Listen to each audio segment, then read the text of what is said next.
Shalom Israel. Shalom, shalom. This video is going to be a short, breakdown, brief breakdown of Sirach chapter 15. It's a beautiful chapter. So let's get right into it, right? So it says Sirach chapter 15 verse 1. He that feareth the Lord will do good, and he that hath the knowledge of the law shall obtain her. So if you fear the Lord, you will do good. And what's good? Let's get that right. So if you go to the book of Romans 7 and 12, right, basic precepts. Wherefore the law is holy, and the commandment holy and just and good. So you keeping the commandments, you're doing good, right? And if you go back to it, it says,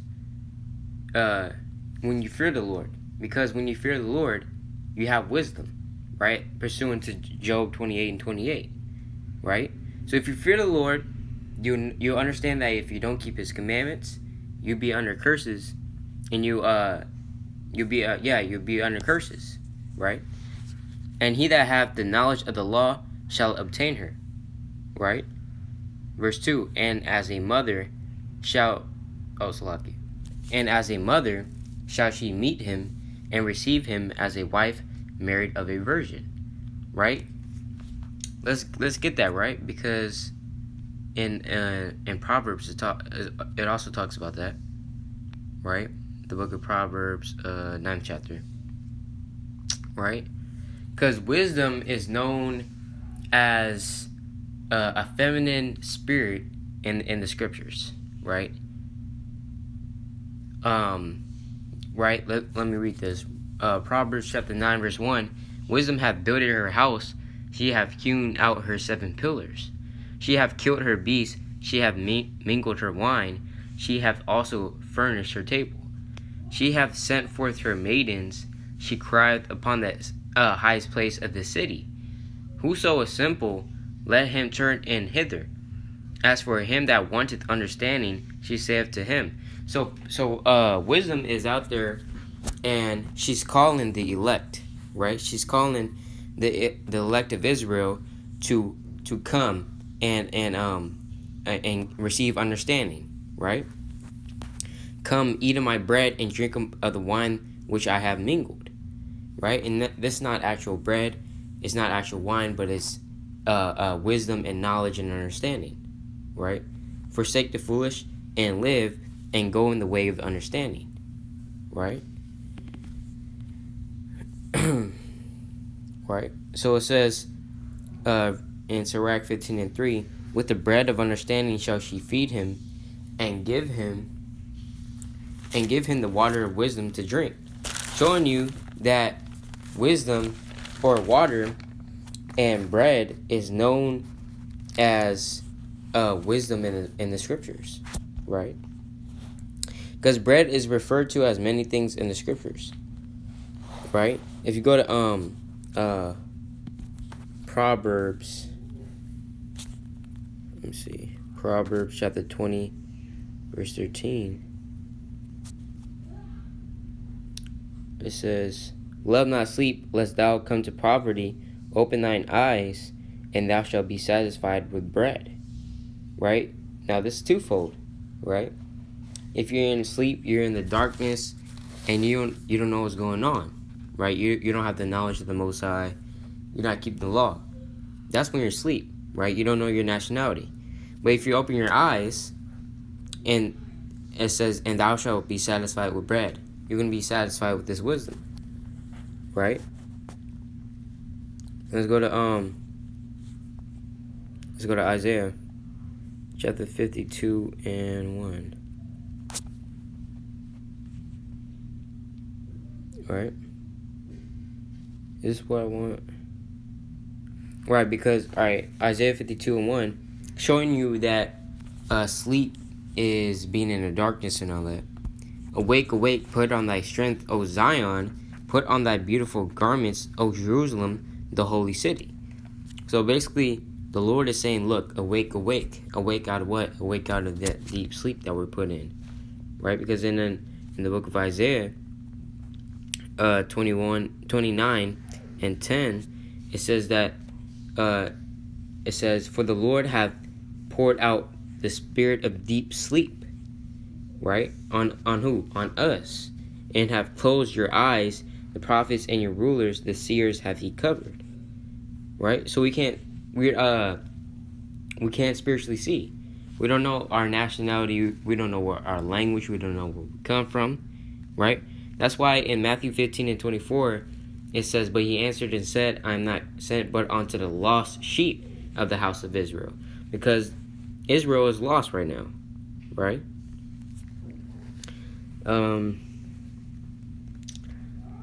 Right? So let's go back. Right, let's go back to this. Salakia.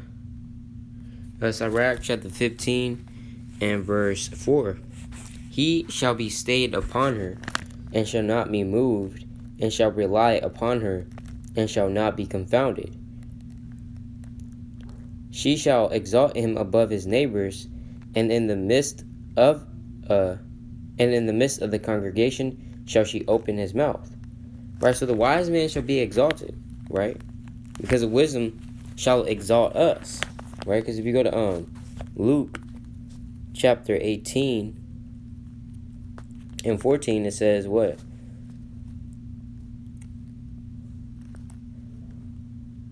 "I tell you, this man went down to his house justified rather than the other. For everyone that exalteth himself shall be abased, and he that humbleth himself shall be exalted." And when you humble yourself, you're not proud, right? Because if you go to the book of James 4 and 6, it says what? "But he giveth more grace. Wherefore he saith, the Most High resisteth the proud, but giveth grace unto the humble." So we have to be humble and meek in these last days, right? Because the Most High resists the proud, right? That's why, and on another level, Esau is that proud man, right? Esau is that proud man, right? Spiritually, but this is also talking about those proud Israelites, right? Let's go to the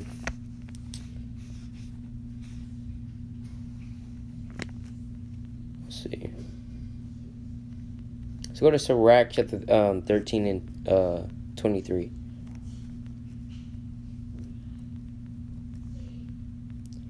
It says, when a rich man speaketh, every man holdeth his tongue, and look what he saith. They extol it to the clouds. So this is talking about carnally, right? When you're carnally rich, everybody stops and wants to know what you're going to say. But this could also be twofold, because we know that in the book of Job it tells us that that the scriptures have double meanings, right? So this rich man could also be a rich, like a rich in a wisdom and knowledge and understanding, right? Everybody holdeth his tongue, because we know that a man in rich in wisdom and understanding, they don't use many words, right? But if the poor man speak, they say, "What fellow is this?" And if he stumble, they will help to overthrow him, right? So let's go back to that. Sirach chapter 15 and verse 6. "He shall find joy and a crown of gladness, and he shall cause him to inherit an everlasting name." So the wise man shall find joy, a crown, glory, and a worthy name, right? Why is he going to get joy? Because in the book of Proverbs 29 and 18, let's look here. 29 and 18, it says what? "Where there is no vision, the people perish, but he that keepeth the law, happy is he." So you're going to be joyful if you keep the law, right? That man that keeps the law, happy is he. And it also said the crown, right? What's the crown? James 1:12, blessed is the man that endureth temptation, for when he is tried, he shall receive the crown of life, which the Lord hath promised to them that love him, right? That's that crown of life, right? Let's go to Isaiah 52:1. Right, we already went back to this, but this shows us, because it says, what? Awake, awake, put on thy strength, O Zion, put on thy beautiful garments, O Jerusalem, the holy city, for henceforth there shall no more come into thee the uncircumcised and the unclean. Because the Lord is waking us up for his wedding, right? The Lord is waking us up for his wedding, right? And we're getting ready for that wedding, right? Also, let's go to Isaiah 56:4.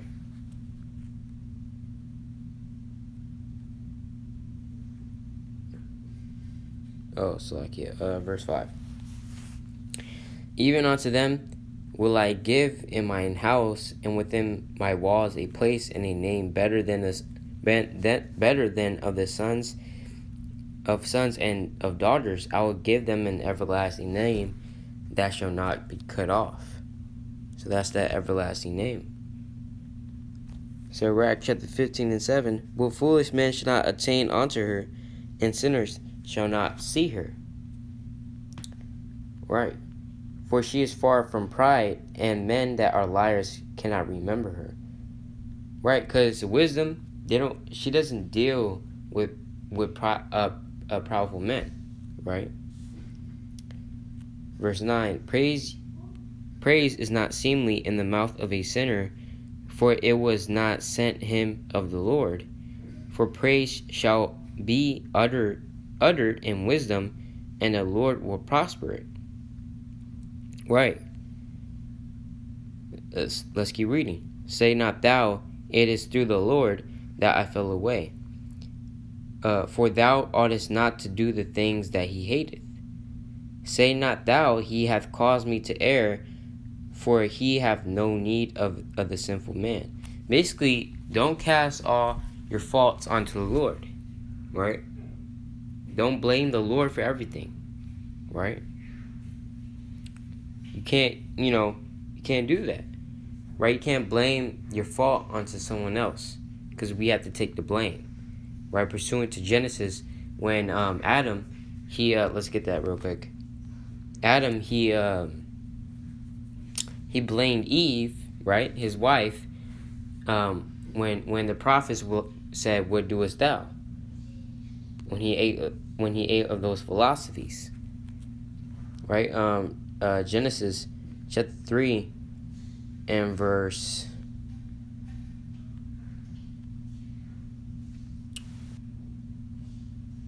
I'll start at 11.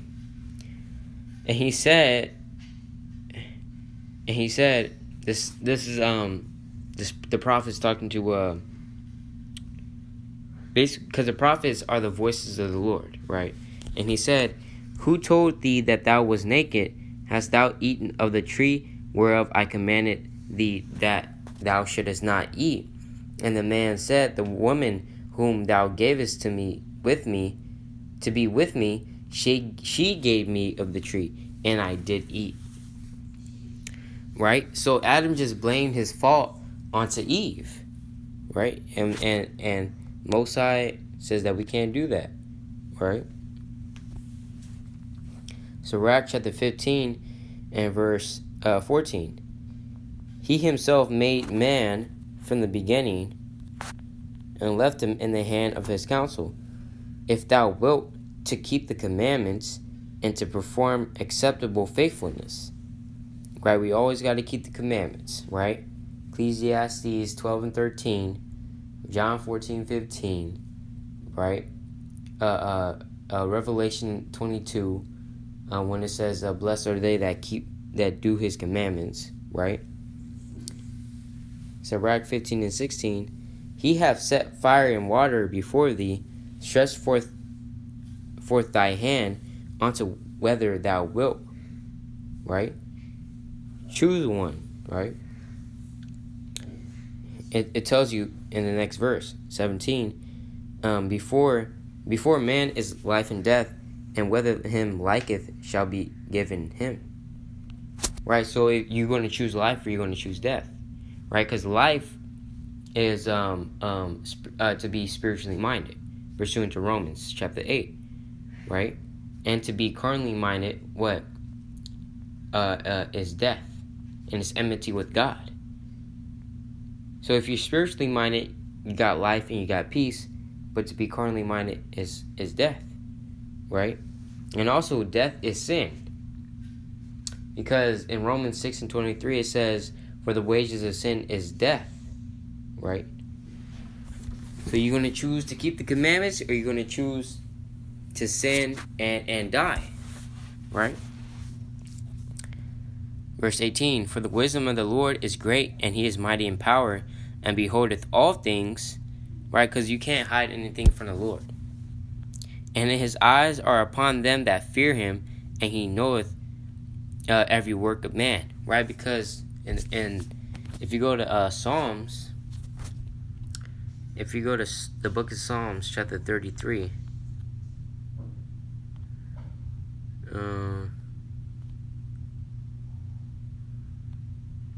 verse 18, it says, behold, the eye of the Lord is upon them that fear him, upon them that hope in his mercy.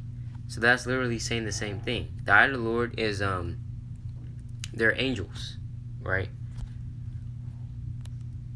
Verse 20, he hath commanded no man to do wickedly, neither hath he given any man license to sin. Right? Because we can't, this is contrary to what the church teaches. Because the church teaches that we can sin all we want because we're under grace. But if you go to the book of Romans, chapter 6, in verse 1, it says, what shall we say then? Shall we continue in sin that grace may abound? God forbid. So we can't, continue in sin even though we are under grace. Right? So the Most High has gave us no man license to sin, meaning that we can just sin and go off, because sin is walking contrary to the Lord. Sin is disobedience. Right? What father wants their children to be disobedient all the time? Right? This doesn't make any sense. Right? And with that, I'd like to say Shalom, Yeshua.